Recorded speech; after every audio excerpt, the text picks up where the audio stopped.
Welcome along to DigiShift 80, how to manage a successful website project. Today we're going to be covering a lot of the stuff that is in SCVO's brand new guide on the key stages and everything that you need to know about planning and delivering an effective website. So there's loads of good stuff in there and you'll get it on the SCVO website.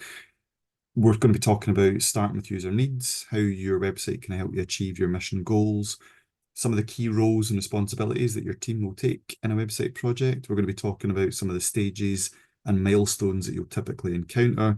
And we'll hopefully get a chance today to talk about some of the costs and internal capacity needs. So today's session is going to involve me. I'm Ross McCulloch, Director at Third Sector Lab. I'm going to be joined by Jen Hood, who leads on our design and development at Third Sector Lab, and John Fitzgerald, who's the Digital Evolution Team lead at SCVO, will be covering the new guide that they've got as well.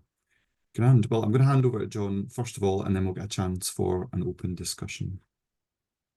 Great, thanks very much, Ross. I'd like to start with a question to the room, and you can just pop in chat if yes or no.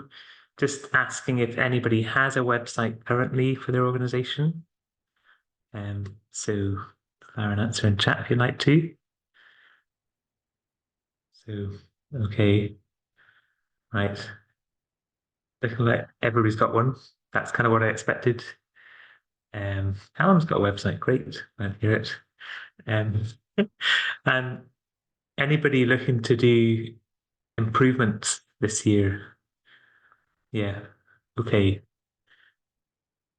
great, wonderful. So I think that helps because I think I can skip over some of the motivations. So what I'm going to do is I'll share my screen and go into my slide deck. And what I'm not going to do in this is cover everything in the guide because it's a long document and we want to, keep the call more of a discussion and interactive. But what I'll do is I'll pull out a few key points from this. So we'll just get my screen share going in a second.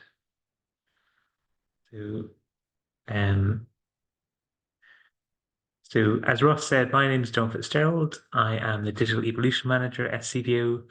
And we put together this guide because lots of people have been asking us, what's the secret to a good website project? What do you need to make it go well? So we took a little while, but we got it together. So what I'll be doing is talking about this guide. And for a bit of context, at SCVO, you're probably familiar with us because we do DigiShift in conjunction with Third Sector Lab. We do other types of support as well. We do a senior leaders program, also with Third Sector Lab. We run a digital checkup service. We run quite a few topical events and training. And we also produce long form guides. So we did one last year on generative AI, and this one that we're just launching today is on websites. So why are we still talking about websites in 2024? Well, we all need them. I think that's clear from chat. It's a really useful way for people to discover what's going on in your organization, but it can be hard to make a good one. And I think we probably all had that experience where getting from a basic website to something which you're happier with and does a better job can be quite a hard process. So hence the new guide, which is on our website. The link is in chat. And what this is a fairly comprehensive guide. It's got lots of different sections to it, so you can find out all the areas, as Ross has said. They include things about how to get started, why user needs are really important, quite a bit of material on technical needs, so things like what company you might need to brief, and what platforms you could use, a bit on how you can break down the key roles in a website project, about making sure that senior colleagues are involved, but not in a micromanagey, difficult kind of way. And then some outlines about how you might break the project down into a few steps. And then lastly, what you might want to do once you've got a website up and going. So the idea is we've tried to cover all the bases. And what you'll find is if you go and look at that guide, you'll probably find some sections you can skip over and some that will be really relevant for you. So what I'm going to do in this quick chat, so I don't take up all the time and we get more discussion and Q&A going, is just whistle through some of the key principles. So first and foremost, it's all about user first, last, and all the way through. And I can't emphasize that enough because quite often what triggers a website makeover is an internal conversation where somebody says something like, well, this bit of our website isn't working so well. But the bottom line is, for a website to be useful, it has to do things that people outside the organization need to do. So maybe that's something like booking training sessions or understanding key guidance about their rights or a health condition they're facing. Those outside needs, those contexts that people have, those should be the drivers for your website. So you need to always be thinking, what do people going onto a website, what do they need to happen? What needs to be an outcome for them? And make sure you're designing for that and not for your internal preferences or priorities. Building on that, a really important starting point, I think, is working hard to set out a clear vision and brief for your website. So this isn't the kind of micro piece about exactly what shade of green you want your buttons to be or something like that, but it's about understanding why are we doing this? What are the business goals that we're trying to meet with this website project? What will make it a success and what needs to happen? And if you can do work at the beginning to get clarity on that, that will mean that when you work with a partner externally, there'll be a clear point to aim for them. So you'll be able to look at various pieces of work and say, is this going to get us closer to our aim, or is it going to be a distraction? So that's why a clear brief is a very important thing to have set up at the outset. You can end up flexing bits on how you get there, but the kind of overall aim needs to be pretty clear.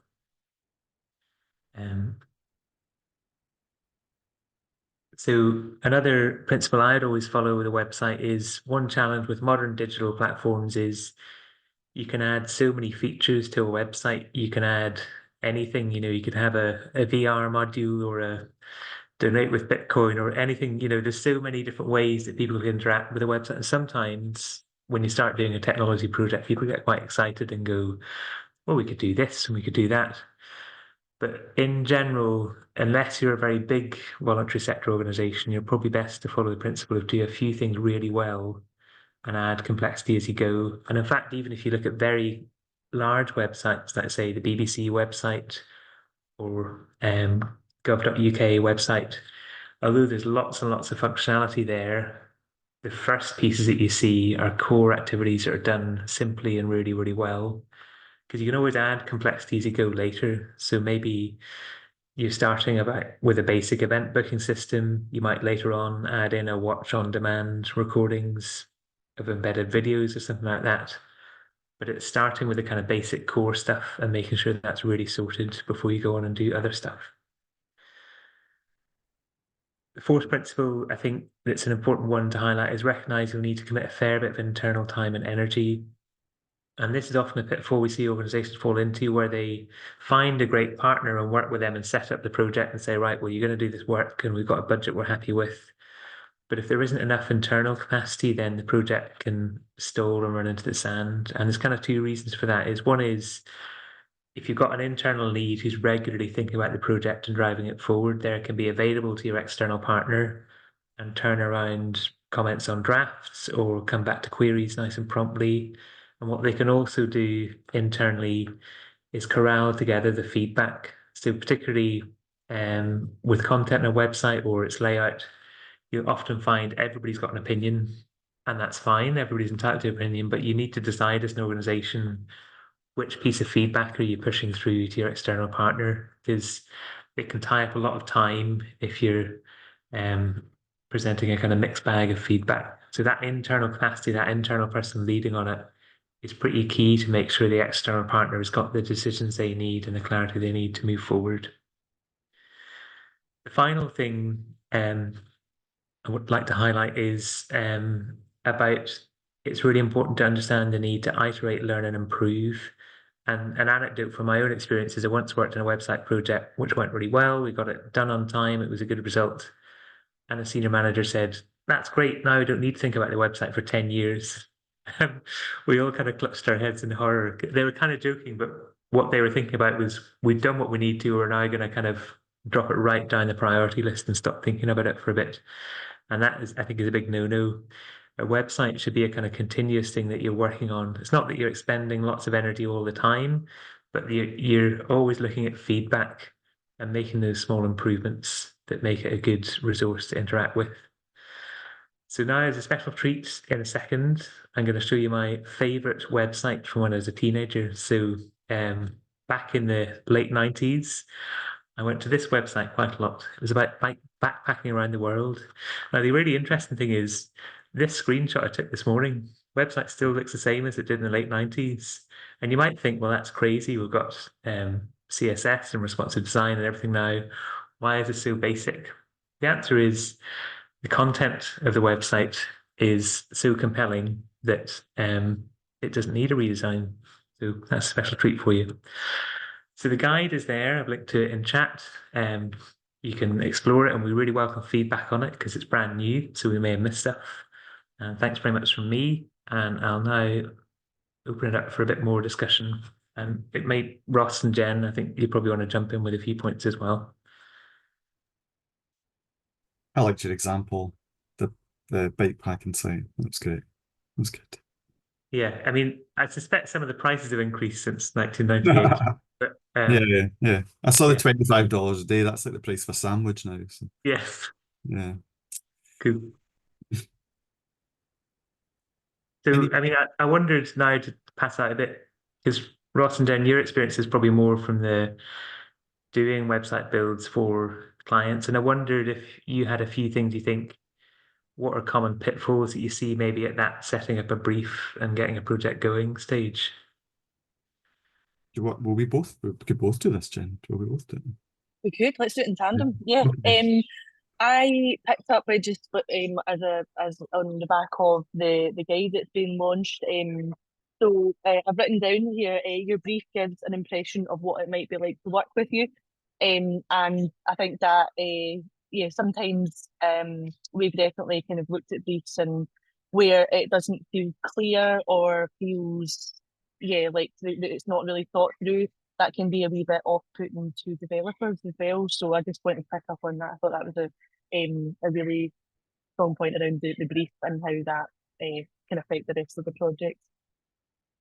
Yeah, Um, I think yeah, there's sometimes a bit of a trap charities fall into where someone somewhere internally has convinced people that you need to write out a tech spec of everything that you're going to do on your website, when actually you don't need to do that at all. And if you've got some thought in terms of like who your users are, what they want to achieve, like that is generally enough to get started. And I think the guide's good at giving people an idea of like what a general project will look like, because most website projects look the same. They have the same kind of milestones. Some of them are big, some of them are small, but a lot of people, they get bogged down in this kind of like, I must get a really detailed tech spec before I can go out to market or get any quotes from people, but actually haven't really spent much time thinking about, do we need a new website? Like, who's it for? Like, what are the business processes this is going to reflect? What are the user needs? So I think we can kind of tease out some of that stuff today in this conversation. So is your point there, Ross, about you need clarity about what the users are able to do, but you can be fairly open-minded on what technology is making it happen, unless it needs to link with stuff, I guess. Yeah, I mean, if you've got, so sometimes what will happen is people write a big tech spec, but they miss off the fact that they've got like a really specific CRM that this needs to talk to, or Yeah, they use a really specific forms tool internally, and they spent a very long time and a lot of money getting it set up. So you can be clear about that kind of stuff, but the job of the developer is to support you to think about what's the technology that's going to help you achieve what you want to do yeah, as an organization. And it's that balance between what are your organizational aims, like what's in a strategy or a business plan versus what do your users actually want and need, rather yeah. than everything being organized around how you structure an organization. Yeah. One question I was follow-up I was going to ask of you, Jen, is that point about a brief, like having clarity about what the organization's about. And I wondered if you had any advice for organizations where they're finding that a struggle either because um, the particular person writing the brief doesn't have all the bits of the strategy in their head, or if there's genuinely a bit of several different views on what should be prioritized. Have you got any thoughts about how you might approach that if you're looking at a brief and thinking what should be prioritized? yeah, absolutely. I mean, my advice would be to have a conversation with a developer who is open to having that conversation with you. I think that the brief can almost be, if you're upfront about, I'm struggling with putting their requirements together, then there's lots of developers and agencies out there that will actually help you form that brief to make sure that it makes sense from both a kind of technical point of view, but also in line with your organisation's objectives and things. Yeah, I think my advice would be to talk, and Yeah. there's no need to take, like, we do what we do because that's our, we couldn't do what our clients do and within their roles. So if we do need to kind of lean on each other's expertise in order to get this done right, because it is very much it's a collaborative project, and that kind of ties into what you were saying, John, around the capacity allowance within organisations, and that would certainly be my uh, main heads up about any kind of organisation going into a website project, is that the commitment that is required from the client is often more than anticipated and stuff. So whatever time you think it's going to be, times it by 1.5 at least. And yeah, so, and you say in response to your question, John, I definitely say just talk. We are not scary, and I'm aware that there is a lot of kind of gatekeeping in the industry where people want to like developers kind of want to keep their kind of trade secrets and make it out as if it's this kind of mystical thing that no one else wants to do. Find a development partner who's willing to go on that journey with you, I would say, and yeah, and also someone who's prepared to be flexible. There's so much kind of pressure, I guess, to have a brief be the blueprint that cannot move from a website, but you might find that later on discussion then leads to, well, would this be helpful? And if you have the user research and the internal buy-in to back that up, then there's my view is that there's no reason why a brief shouldn't adapt as needed and not necessarily hold the client to that thing they wrote maybe like 4 months ago before we started getting into the nitty-gritty of a project. So along with that may come, uh, adjustments to cost and things like that. I'm not trying to say that you write a brief, get a quote for it, and then you have unlimited rain. It doesn't kind of work like that. But a good agency should keep you informed with what any kind of cost implications there's going to be, but also have costed with that kind of flexibility in mind. Yeah, yeah. So just talk and flexibility is my advice there. Yeah, I think that's a really good one because I think often you find from the client side, you've got like a particular thing you want to happen, like, I don't know, a smooth donation process, and you might have your own idea about technically how that's going to happen. A developer may be able to come up with a way of giving a perfectly good experience, but at a lower cost because they just know technically other ways to make the project work. Yeah. And I would Um, say that as well, within your brief, don't feel the pressure to come up with all the technical solutions. If you outline what the problem is you're trying to solve, yeah, then the developer or developing partner that you're working with should have prior experience of solving that kind of exact same or similar problems. So yeah, don't feel obliged or obligated that your brief should have all the answers. It's more about kind of outlining the problems that you're facing and working with a technical partner in to find solutions. um, we've got a really interesting question in chat from Danny about time to create a new website. So it's a bit of a classic, like, how long is a piece of string type question. But in the guide, one way we've covered it is we've tried to kind of give a sense of different levels of complexity. So the most basic, the smallest one is like what you might call a brochure site. So it is your organization's kind of shop window where there's not much interactivity. It's really just maybe giving a window onto the work that you do. That for us, we reckon is a kind of a few days worth of work, assuming you've got design assets in place, and it's quite a good candidate for doing it yourself. The next level we have highlighted in the guide is around where there's maybe one or two pieces of interactivity that people can do. So like maybe it's events booking, it's signing up for a newsletter, something like that. And that's probably a week or two. And then after that, you get into the kind of multiple weeks, multiple months type thing where there's not really an upper limit. Websites can be fantastically comprehensive and complex tools, but it's really, for me, it's around how many services you're adding and how much interactivity and processes and services are there. And then also how much content, because you may find there's two scenarios. One might be you don't have any content on the web just yet, so that will be a really big process to get it all ready for that. Or another scenario is where you already have a lot of content in one format or structure, and you're going to need to kind of bring that across, potentially update it and check links and do things like that, which again can add a bit of time. But I think I really would, in thinking about those kind of three levels of basic to medium to complex, you can successively add them all. So you might, and I do think this is a scenario where instead of going for a one hit at a website and saying we're going to do it all in this time window, you could say first month, get something basic there and then add more and add more as you go. And that can be a useful way to work. Although obviously, depending on your funding situation and other work streams, you might find that you have to allocate a block of time or a block of budget at a particular moment. Yeah, just on that, John, I feel like that is a really, really difficult question to answer around Yeah. how much time is this going to take. But I really like what you said around almost like a phased approach where, we always say it's our technical lab, like your website's never finished, it could never be finished, it could be something that is Yeah. an ongoing living resource. So I guess I would be, in terms of preparing for launch, I would be looking at, is it good enough? Is it better than what we have just now? Is there anything that's false or misleading on our website?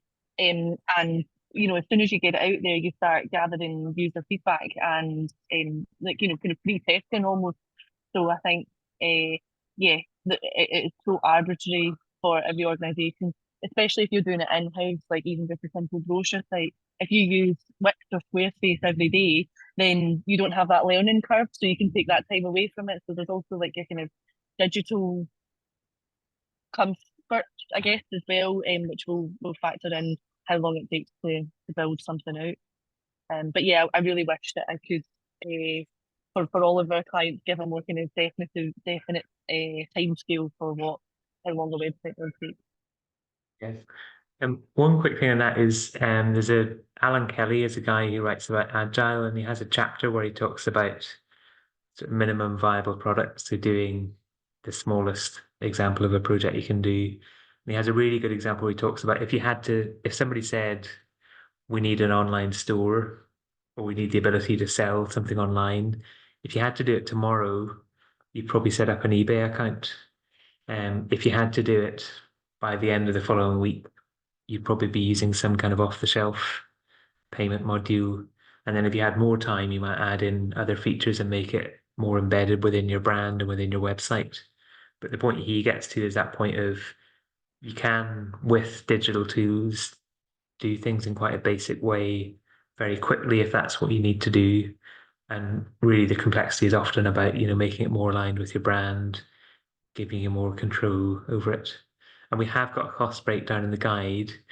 This felt quite hard to do, if I'm honest, because, even when we've run or when I run website projects a wee while ago and you've got a fairly clear brief, there's always a range. So what we wanted to avoid is people sort of saying, right, this is the benchmark. We're automatically going to ditch a provider if they're not on this mark because it changes so quickly and changes so much depending on what you're after. Yeah, and so there's a question there about procurement criteria and risk assessment. We've got a template brief in our guide that you can use as a starting point for an outline. That is subject to caveats though. So I think the caveat is this is a helpful starting point, but you're still the buyer. So particular areas I would probably be thinking about would be ones around IP and brand to make sure you maintain control of your design assets, the ability to change it and migrate data should you need to do that, and also assurances around data protection. So if you've got a service in your website where it's capturing user data and input, you want to have assurance about where that's being stored and how it's being stored and that kind of thing. And I think if you've got a contract where there's a support element. So if there's a service level agreement for keeping the website up and running, you'd want to understand how that was defined and what measures you had in place to make sure problems were picked up quickly. I hope that helps the query from Ewan's guide. But I think going back a bit to the phased approach, one reason why that's valuable is that spreads the risk. So you're not saying to a vendor, have a very large check and bring us a website in 6 months. I definitely wouldn't advocate that approach, although I'm sure developers would love it if I did. If you break it down into more work packages, you can sort of say, right, we've got through the user research piece, we've got the design assets in place, can trigger a payment based on that. If we got through an early version of pages, we can trigger a payment based on that. And hopefully, as you work through the brief, you can do that. And that, I think, if you frame it right, will help your development team because they'll know what piece of work they're prioritizing and what needs to get ticked off at different stages. Yeah. Any other questions for the rework? Or maybe anything that's come up for Jim, you got a question?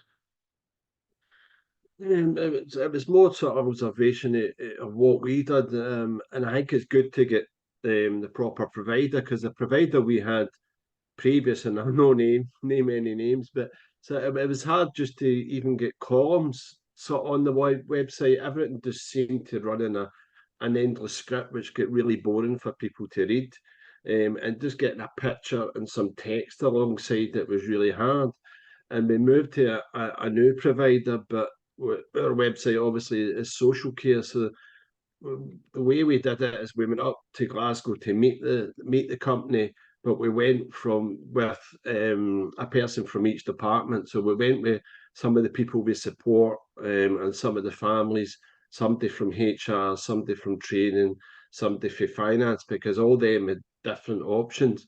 And we looked at our old website and actually identified a critique of what wasn't working.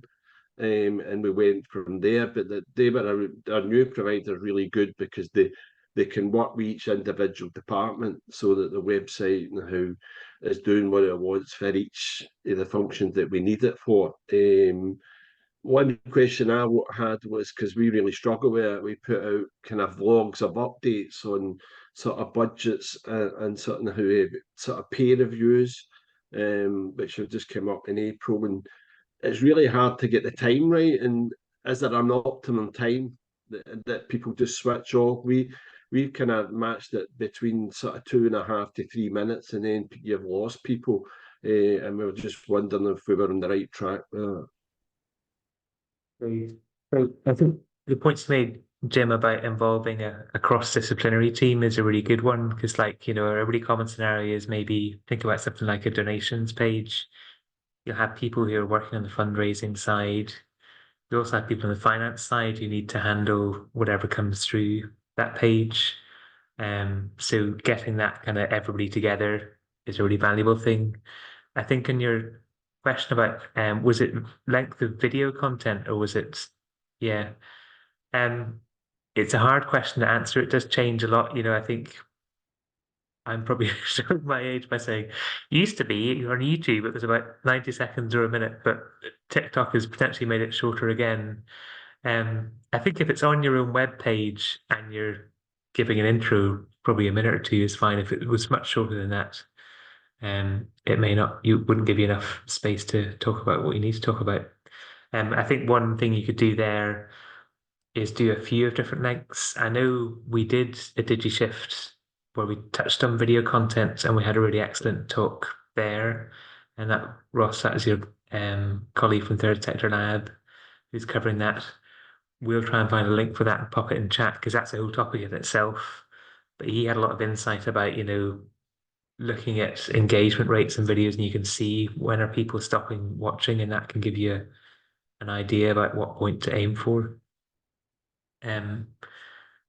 Getting a few more questions through now. So CMS choices. So Ellie's basic question about we want the ability to edit content ourselves. I'd say definitely yes. That feels pretty critical in this day and age. some of the common platforms that get used a lot are WordPress is really widely used. And although it started life as a blogging platform, it's now got lots of page types and content types, so you can make a WordPress page look like anything you like. That a lot of people use that, so it means it's quite easy to find developers who work in it, and it's generally a fairly easy system to publish to.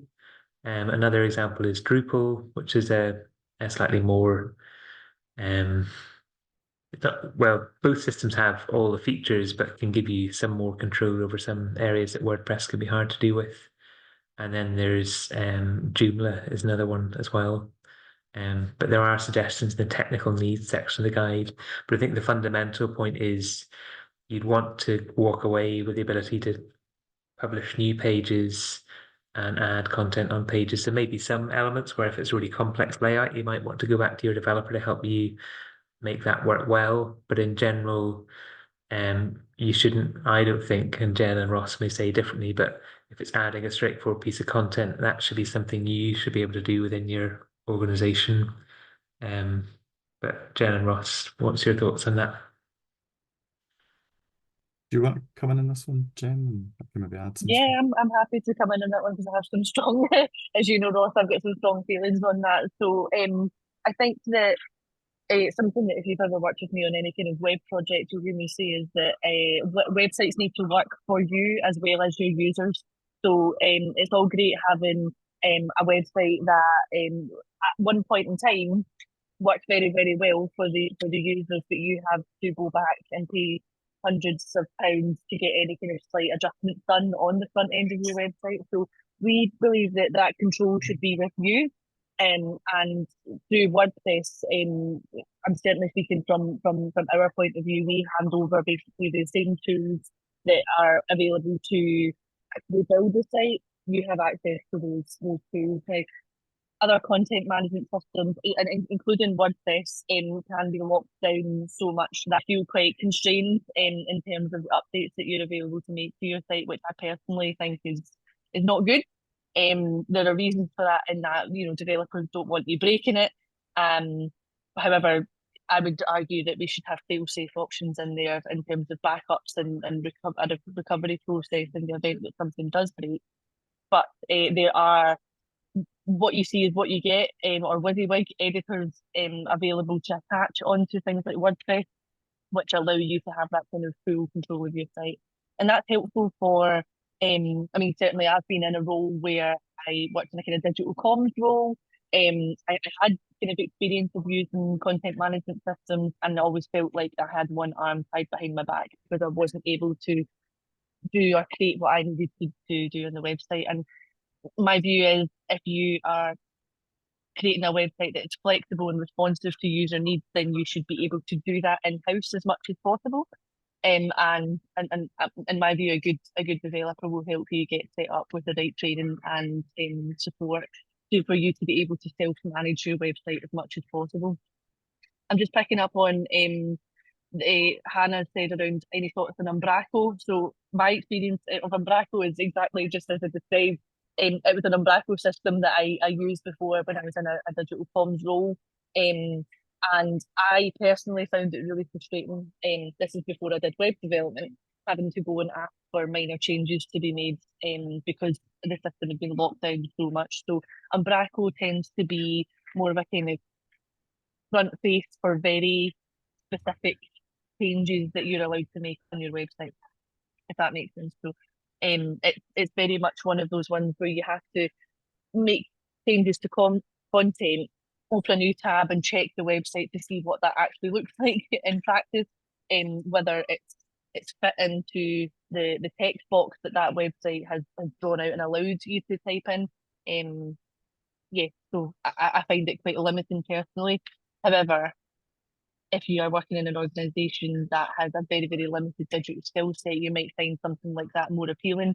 Within our training sessions, I always try to make sure that clients feel as empowered as possible to manage the content on their site, and the likelihood of you breaking it beyond repair is very, very, very, very low. So I think instead of gatekeeping this stuff, we should be empowering people to get as creative as they can with their content management system and carry forward the principles that should be discussed in a kind of development journey beyond the kind of beyond site launch and being able to work that way. So that's my view on content management systems. They should be as open as possible, in my opinion. Thank you. And I think a couple of people in chat have highlighted a few ideas there. So one that hasn't been mentioned but is useful in WordPress is assigning different roles. So you can have admin, editor, contributor, and commenter. So that's a way you can spread the ability to make basic updates around your team a bit, but without giving them access to everything. And another one that Jim has flagged is, version control tools, so that as changes happen on a page, you can roll back and you can also see who's been breaking it. So you can have a conversation about maybe particular things they need to avoid next time. There's a great comment. Can I jump on that one, John, just around version control? I definitely think that it's not, version control should not be about like harvest and blame culture within organisations. It's literally just to see where something went wrong. And it's a lot easier to fix it if you've got that kind of audit trail of what went wrong and why. But I think the content management beyond the actual physical tools that you use to do it on a website is a kind of wider culture within an organisation. So, if you provide open access to absolutely everybody, that's when your website starts growing arms and legs quite quickly, because people then start building on the site in a way that's for their very specific objective. Whereas if you have someone who is nominated as like website champion, or somebody who has the overall responsibility for website content, having that oversight is really, really important. So in addition to the tools being appropriate for your content management, there also has to be a wider agreement as an organisation to keep that stuff streamlined. But I don't like blame culture, but that's definitely helpful from my point of view as a developer anyway, to see what went wrong, what actually happened in the audit trail and by who, so that you can have a kind of gentle discussion of like, why did you do that?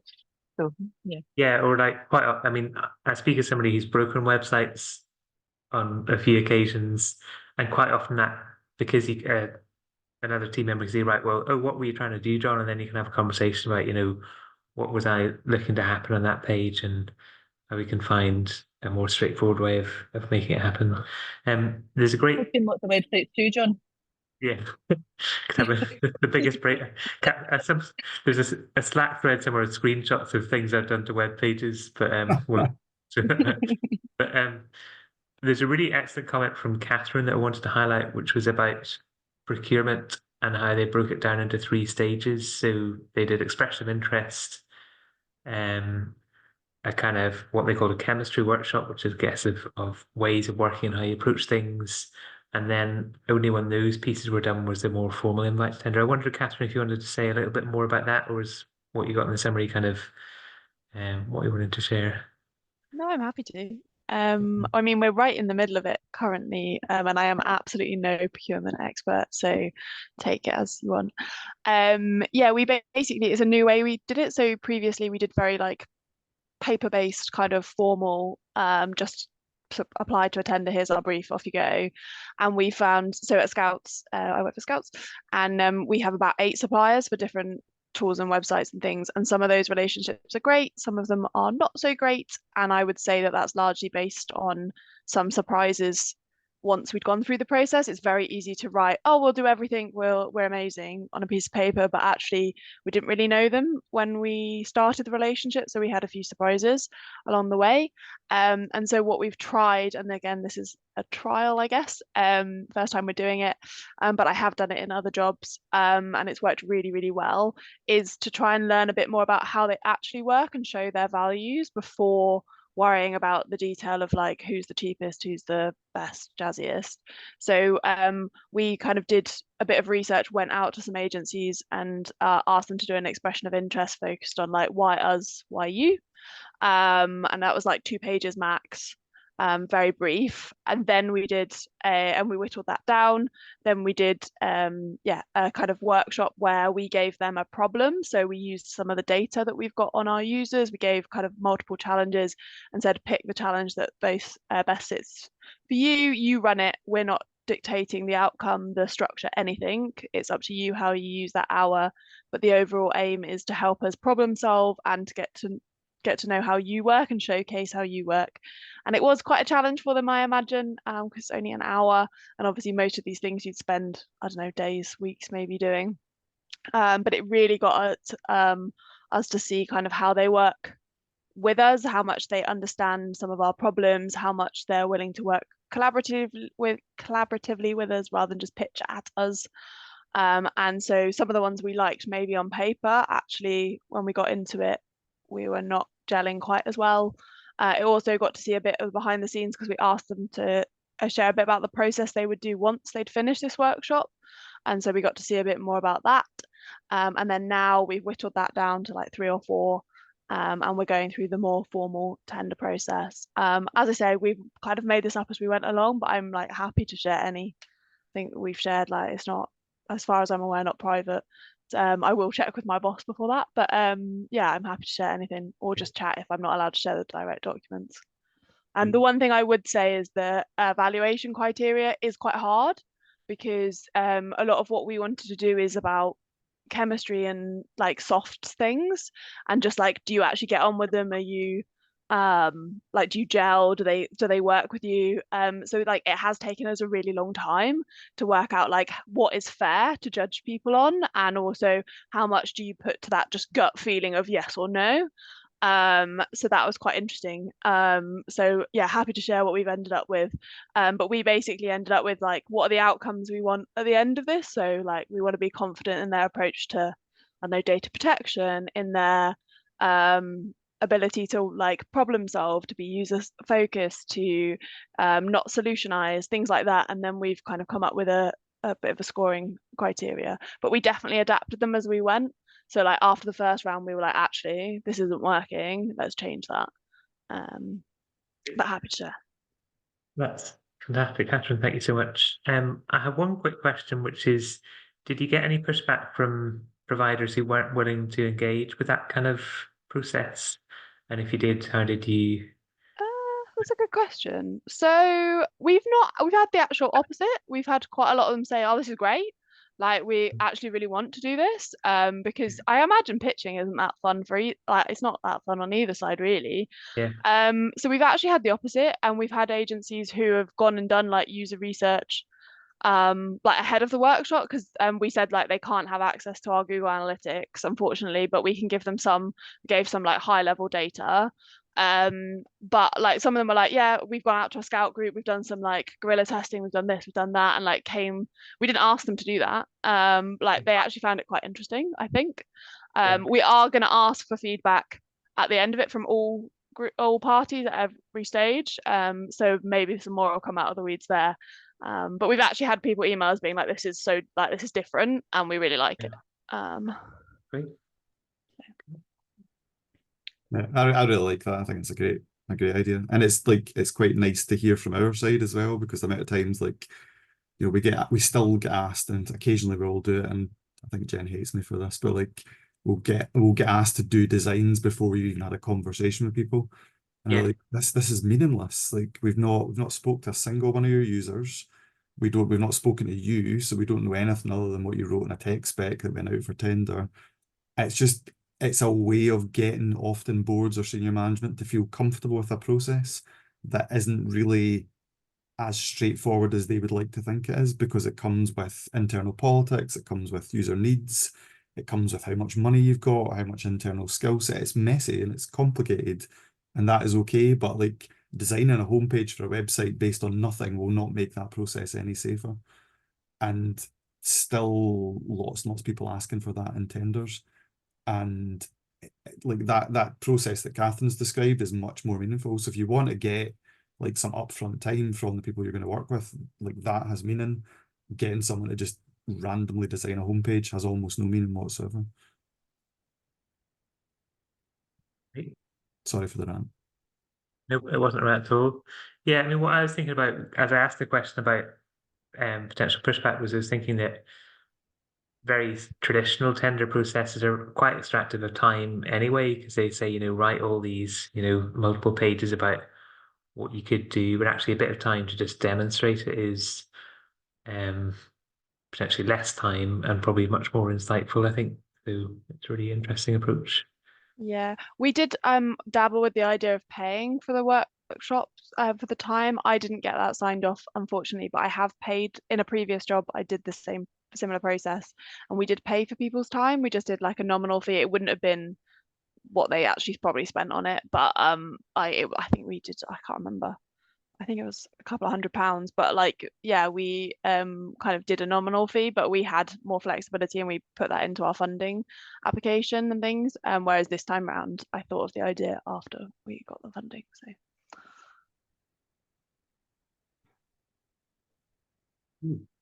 I'm just going to glance back through chat, and while we're looking through, and feel free to questions in as well.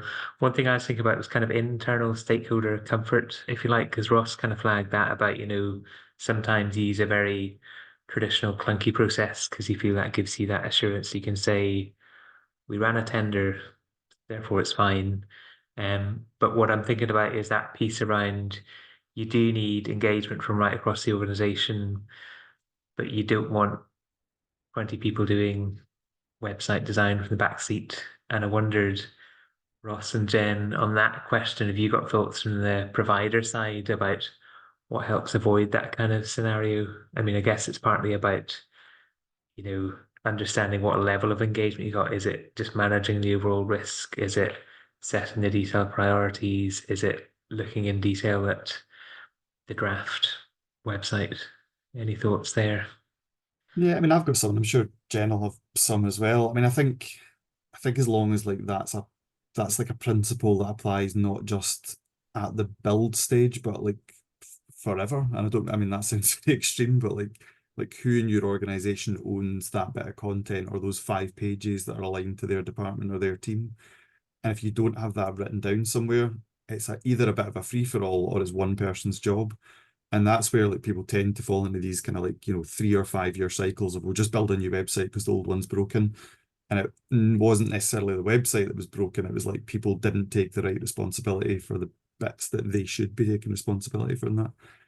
So one of the things that like Robin in our team who's not here today, when Robin's doing content audits and we start to kind of then think about, well, what is the content going to look like in your new site? It's literally down to the point where there's like a picture of the person, their name, their email address, for who is the content lead internally for that specific page or those number of pages.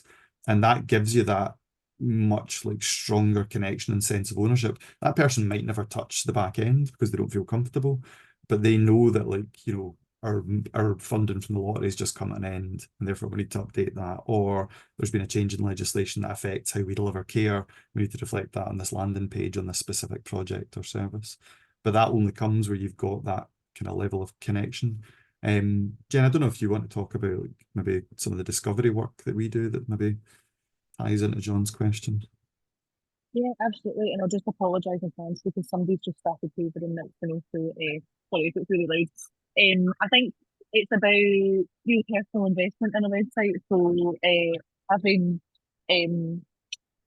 sorry, just behaving. Can you hear it? Is it really bad? No, real good. Yeah, so the content of a website starts to, or a website starts to age when people fall out of love with it, and if people have had that kind of personal investment in a work sense at the start of a project, and really know that the care was taken to discover what the website actually needed, and have that as a kind of guide to like fall back on, and make sure that it's reviewed and is this still relevant. I think really helps like prolong the lifespan of a website. So yeah, that discovery at the start is crucial for setting the tone for the entire website journey, I would say. And that includes launch and beyond. Like launch is not the end of it; it's just a step from within that journey. Yeah, great. And Jan's got a great point in there about if you ask for a kind of look and feel too early on, that can sort of, pursue maybe in a direction that doesn't work out. I presume, Jan, that was in terms of provider choice, was it? Yeah. Yeah, it was. It people, they came in with quite fancy boards and stuff like that, and that's all people could see at the end of the day. And I think we didn't end up choosing the right developer for us. But it was hard to get over that once people had seen it. They just couldn't get over the fact that that's not what this is. And our website didn't look like that either at the end. And it was really hard to get people to appreciate that that's not necessarily what we'll end up with. Yeah. But lesson learned. Can I come in on that actually? Because Yeah. I'd been doing a bit of work recently with a charity, kind of unpicking. They'd got quite far along a process with an agent, like quite a big kind of global agency, and seduced by shiny things, really. That was not the charity's fault, but it was the agency's fault. And things like they were going to pay the budget was like eye-watering. And they were like, brand was part of the budget, but they'd already designed the logo before they'd even got the work. I was like, this is bonkers. And then they hadn't spoken to any users. There was no discovery work as part of the build. And they were like, oh, if you want us to speak to people, well, that's going to be extra. Or like some thought on content design strategy, that's extra. And it's like the kind of very fundamentals of what a website even is in 2024 are suddenly, they're add-ons and extras to a process when they should be the fundamental starting point of a process. So for me, that's the kind of stuff like, you could write a very detailed tech spec, but if your tech spec doesn't say what does your discovery process look like, or how do you handle content design and content strategy, then you've kind of missed out two of the biggest bits of a whole project. Because at the end of the day, realistically, if you're going to commission it, most of you would choose WordPress, rebuilding WordPress. There's lots of other good options out there.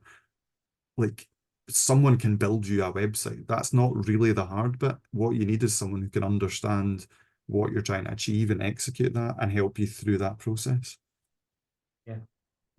Sabina's got an excellent point, right on this one as well, where she talked about doing a website review triggered a kind of wider reflection on what are the key outcomes they got for the organization. So I don't know, Sabina, if you wanted to say any more on that, but your note in the chat is a really good one, which is really about, that wider reflection on what you're trying to do with the website. And that was much more important than what the look and feel was. And I would, on this front, I'd go back to the slide I had on my favorite old website, which still looks the same because, there is no fancy design going on there at all, but because the content is interesting, I still find it worth visiting. Not everybody feels like that, perhaps. We're We very would love to jump in on that point, if that's Yeah. okay, from Sabina around the website potentially opening up wider discussions about organisations in general. There's amount of times that we've sat in kind of website builds and or discussions and opened up. So what is it you actually do? And then the whole organisation has kind of looked at each other and went, yeah. So it's a really useful process to go through when you're trying to communicate what it is you actually do to an external audience. Yeah, definitely. And I enjoy that. I love that bit of websites. It's a whole organisation thing. So yeah. Somebody's asked about, are there any tips on what to avoid, red flags to look for in providers?